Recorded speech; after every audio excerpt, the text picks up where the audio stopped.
Good morning. It's Friday. Happy Friday, and kind of a nice Friday out this morning. We have Kurt Mizee here from Tillamook Farms and the Farm Bureau. We're going to be talking about kind of a ongoing controversial subject. PUD transmission lines. The Tillamook to Oceanside line is kind of what we're talking about today, which I didn't realize had been going on since 2007. Yeah. Yeah. Quite a project. Can you give us a little history of kind of like what the intent? Because I've heard it, never really, because it doesn't affect me personally. Sorry. Right. So I don't.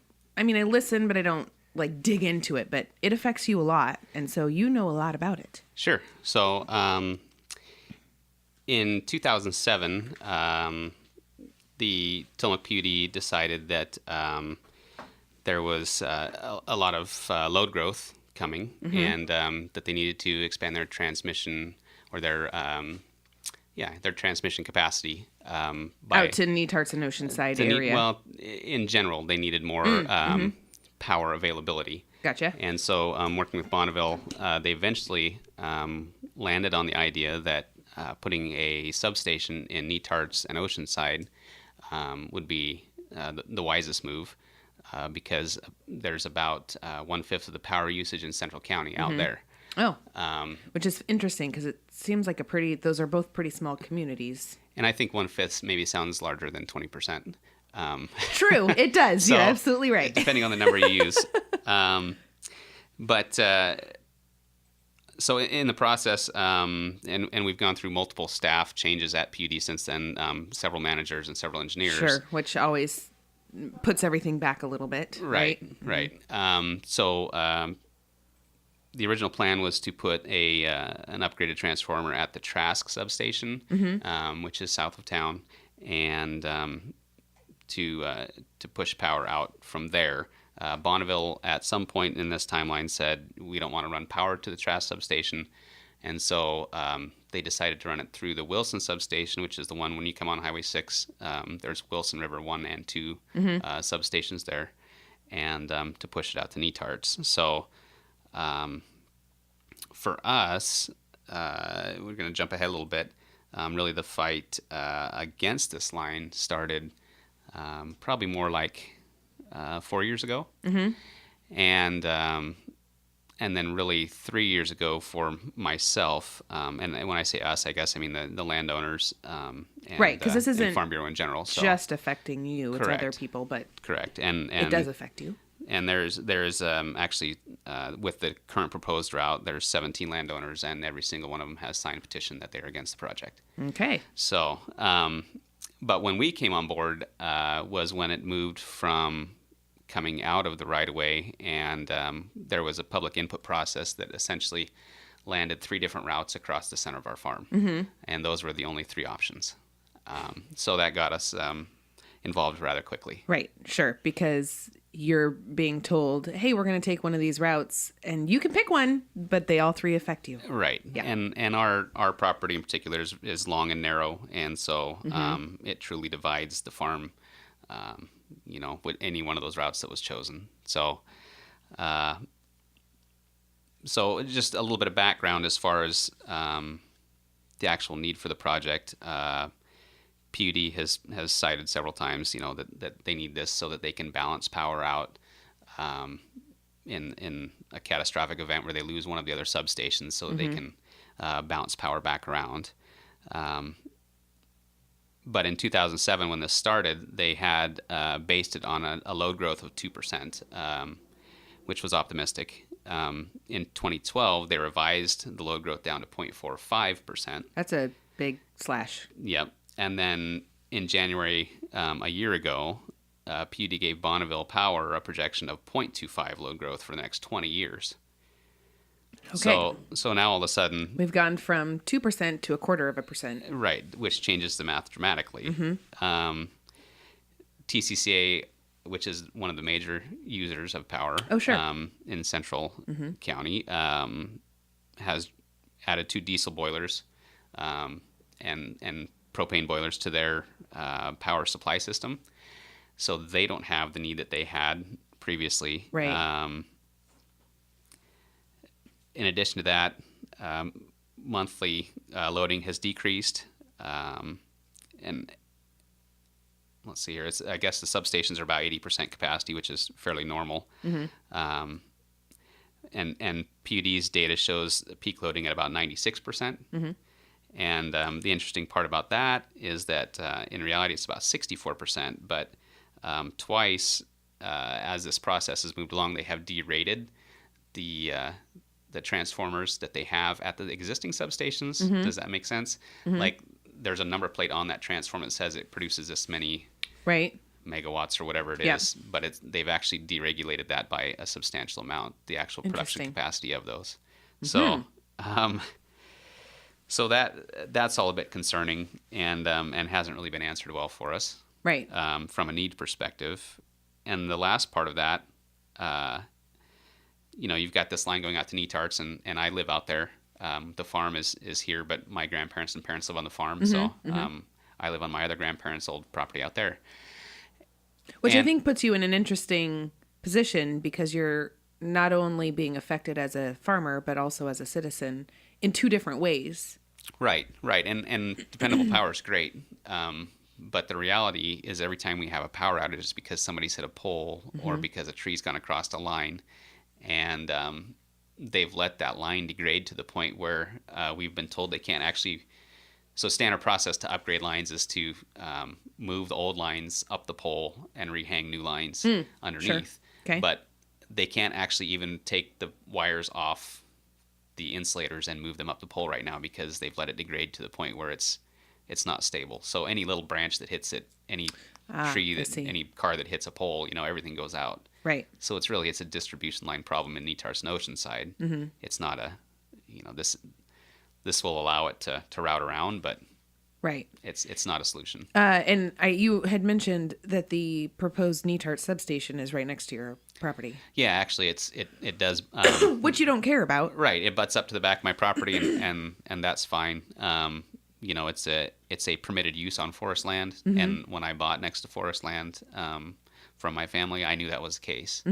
And that's that sort of gets to the heart of where we're going with our farmland dispute, is the fact that they're trying to put lines in places where lines have never been, and essentially they've come up with a plan that's so good that they're doing it at gunpoint. Gotcha. I'm going to take a quick break, and can we kind of talk about what it entails to put a line through? Sure. Okay. We're going to talk about Rosenberg's. Where do you go to find almost anything you need for home improvement? I'll tell you where. Rosenberg's. Rosenberg's has been your local connection for anything you need to build and finish your house to perfection.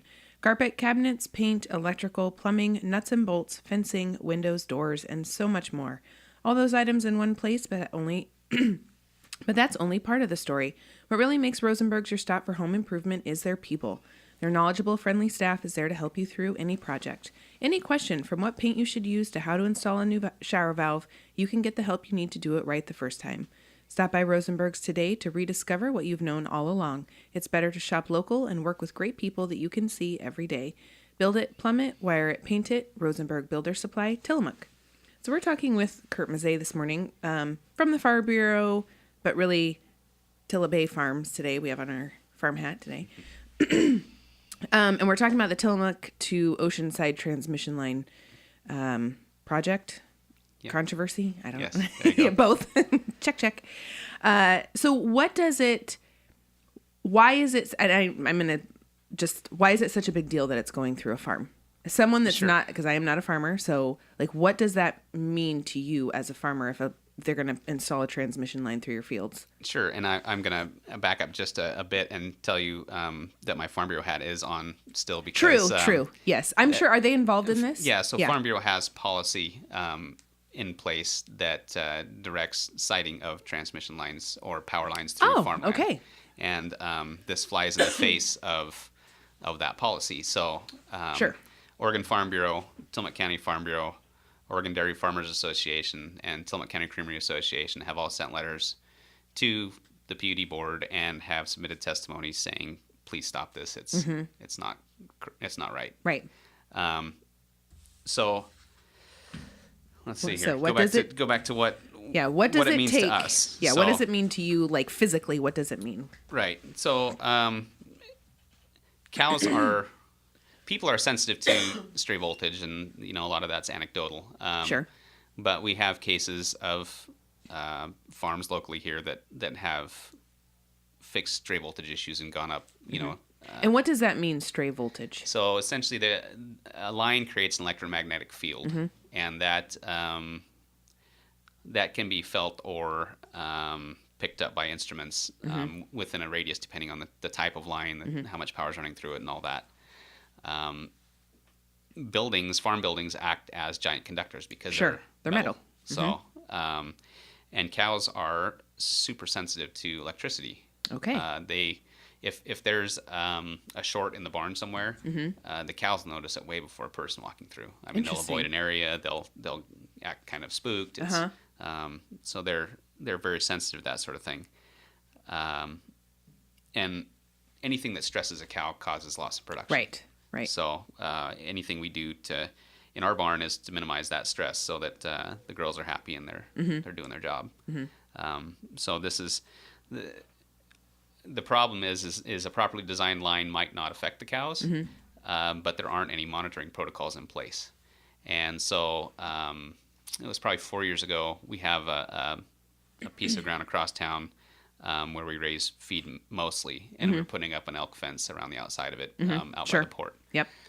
And I was connecting the wires, and I grabbed the wire that was coming underneath the line that runs south, and was getting shocked. But the electric fence wasn't on. Right. And I had one of those little outlet testers that it beeps when you poke it in the outlet. Right. And it actually lit up from 80 feet away from the line. Wow. And we had been working underneath it. Wow. That whole time. Yeah. So I called, and something wasn't quite right, and they fixed it, and it wasn't a problem anymore. The problem but nobody's monitoring it on a regular basis. I have to figure it out, right? Which may be way down the road and already have cost me money, right? And then trying to get reimbursed that is spotty at best. So, so yeah, there's nothing to say that it won't be a problem down the road, even if it is properly designed. Right. So aside from that, the voltage issue, we live on a dead end gravel road. It's equipment going down there. It's 6 feet above sea level. So, and most of the ground that they're going through is similar ground. It's all kind of bottom ground. Yep. So if you drive a dump truck past on the highway, sometimes I can feel it on the farm. Oh, like of course. The ground just kind of shakes. Shaking. And I think we've all felt that at some point, like, depending on where you are. Right. I'm at Rosenberg's or, the Pizza Papa Murphy's place or something like that, or the Fern. Yep. Yeah. So they, the construction method even, what they're talking about doing is vibrating these big pipes down into the ground, digging out the center of the pipe, and then they put concrete in it. But if you do that at the bottom end of my property, my cows are going to feel that clear up, and I don't know what that looks like production-wise. We graze our cows, so stringing of lines or temporary roads or construction pathways, all of that is an impediment to, cows going out to graze. Right.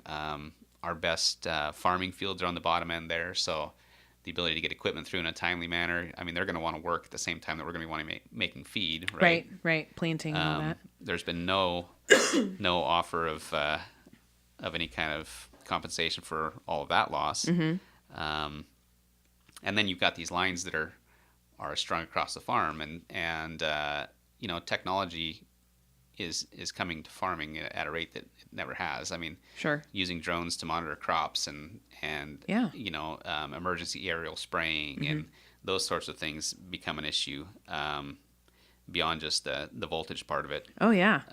And like we have net collars on our cows that transmit a half mile away back to the farm saying she's sick, she's in heat, she's chewing her cud and happy, and I don't know how that affects that. So, right. If you've got something electric, yep. Yeah, it's got it. What am I trying to say? The signal has to go through that field. Right. Yeah. So, and there's been no information that way from PUD on that front either. So, so from our standpoint, if you've got an existing right of way, if you've got a route where you already have easements, I've got 2 lines crossing east-west on the farm already, one up by the highway and one that goes to a pumping station. And then I've got another one that runs north-south down to feed the houses that we've got on the farm. So now now I've got another one crisscrossing, and none of that can overlap. And, it's not like we can pull one out and add it to the line that's already going through. So, it's an inconvenience, and there's just a lot of unknowns, and to us, and some big unknowns. I mean, it's not like, unknown. I don't know if my power is going to work or something. I'm just making it up. I mean, how is it going to affect my production? How is it going to affect the cows? And right. Yeah. So we've, as of this year, I had a Facebook post the other day. Our farm is a century farm. We turned 100 this Congratulations. 1918 was our starting year, so thank you. But we've worked really hard to turn that place into something that will support our family for generations to come. Sure. And even the levee that goes around this farm, or this island that we, the radio station and the farm is on. Yep, because we're neighbors. Yanks and Roaches. Yes. Yep. That was, put in place by my grandfather, by Joe and Donnie Yank's dad, and it was all of that is work and blood, sweat, and tears and cost that isn't being accounted for. Right. So otherwise, it would be the same as going down the river, basically. If we haven't developed this land through drainage practices and everything else, and that realization is lost on PUD. The value of that, what we are providing here. Yeah. So, it's a pretty big slap in the face, and it's. I'm sure frustrating that it has continued for this long. Seems like. Well, and it's hard. I mean, there's been people that started this process that have retired. There's and have moved away, right? Like that's an option for them. But for us landowners, I mean, we're not going anywhere, and it's not our job.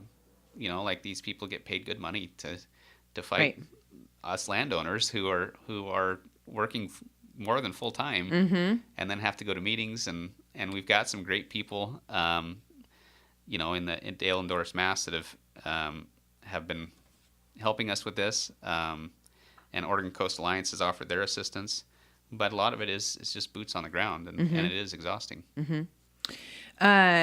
What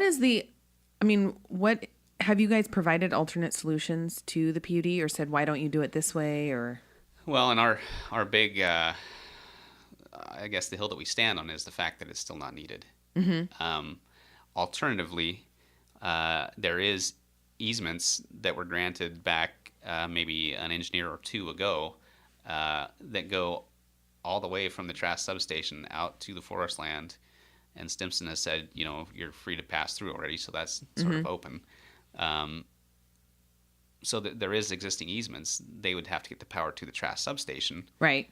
But which means they'd have to string a new line or make a new line. But Probably, isn't or that up- what they're doing already? Exactly. Proposing already? Exactly.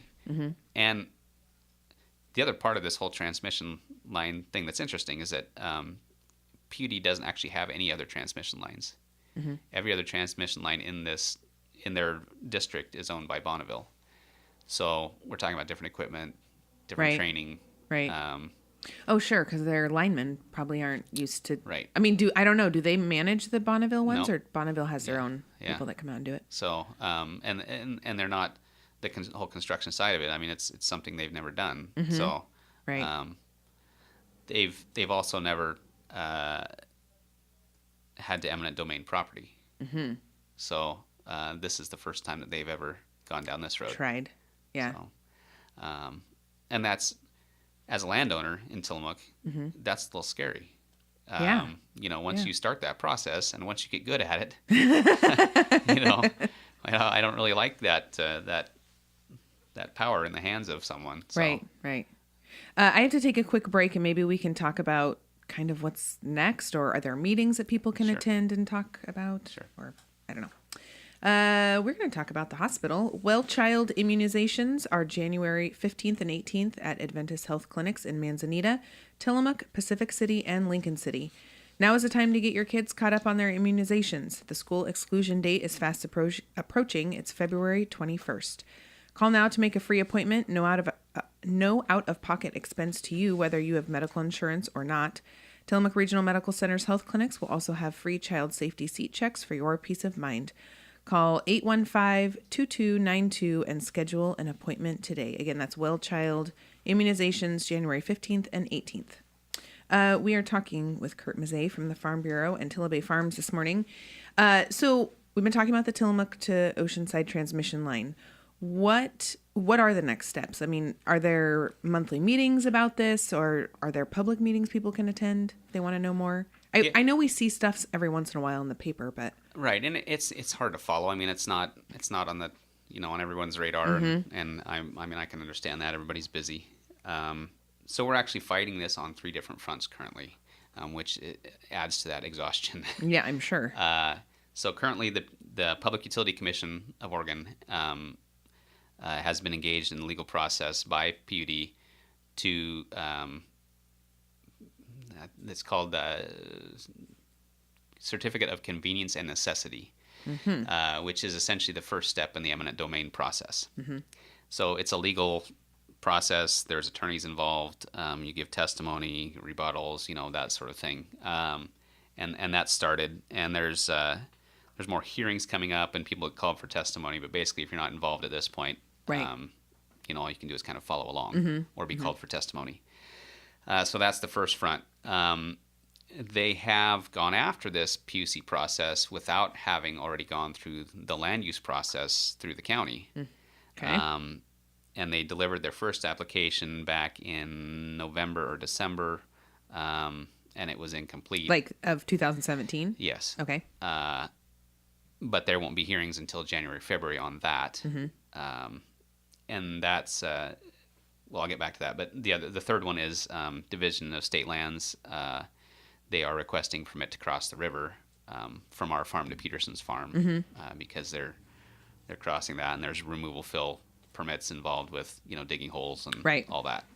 So that's the third one. But we approached PUD at the last board meeting. A few landowners, including myself, and told them that they had the power to basically stop this process and to just make it not happen. Right. Because we haven't seen any real public support for it. But we've seen a lot of opposition. Public support on their side. Correct. Yeah. And it was sort of a failed public input process, in my opinion, and we can talk about that more later. But PUD's response was, well, we're going ahead with it, and so you can fight it through the land use process. And they've lost that battle before when they tried to go through the city, but I think they're better prepared. They've got more or better lawyers or whatever. But the Oregon Dairy Farmers Association, in their letter, says that even if they can demonstrate the need, which is the PUC process, there's alternative routes available that are reasonable, not preferable in PUD's mind, but cost alone, isn't necessarily the standard for that. So there's several statutes in the Oregon Revised Statutes about how necessary it is, alternative locations, crossing farmlands, dividing farmland. So that's the next step. They haven't set the date yet, but in the next month and a half, 2 months, we'll be starting the public land use process meetings, because we feel that it's not an acceptable land use in the farmland specifically. Right. So tell me why they can't just replace the existing line. Can they? They can. Because of what we talked about earlier with the lines being degraded. Yeah. The process for that would probably be to build a second line across the road or next to or something like that. If they were to replace it in sections, you're looking at extended power outages for I see. that area out Yeah. there because there's Yeah. no other way to push power out. Right. Right. So that's the alternative. Just upgrading that line to meet the demand in Netarts and Oceanside, we've been told that would get us at least 15 years down the road. Mm-hmm. And that's based on their projections, not the new 0.25% load Right. growth projections. Right. My thought process is I can think about how much things have changed in the last 15 years. Mm-hmm. Battery technology and power usage and LED lights and For sure. solar roofs. I mean, Mm-hmm. Well, and I was going to say that when you were talking about their projections going from 2% to 0.2% or to 0.255%. Yeah, there's so much alternative power that is becoming easier to obtain. I mean, I remember 10, 15 years ago, solar power was ridiculously expensive. Yeah. And now it's a little bit more affordable and, heat pumps that are more efficient. And yeah, there's a lot. And I can't imagine in 15 years, you're right. It's going to be probably a lot more efficient. Right. And so let's see what it looks like in 15 years, Mm-hmm. right? I mean, it could be dramatically different. And every other utility company in the nation has gone. They're not even mild growth. They're decreasing because of the power savings and the alternative power. So,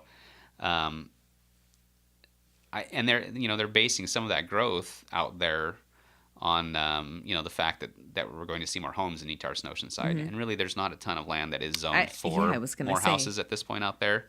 They're pretty small communities, right? And so I don't really see that as a huge need out there, but the Central County is where the growth is. Mm-hmm. Right. I mean, you've got the mills, you've got industry, the cheese factory, and all that. Yeah. Yeah. Mm-hmm. The jerky plants. So, I think that's where the argument sort of falls apart that it's needed out there. So I just realized it's 10 o'clock. we're out of time already. How about that? Yeah, how about that?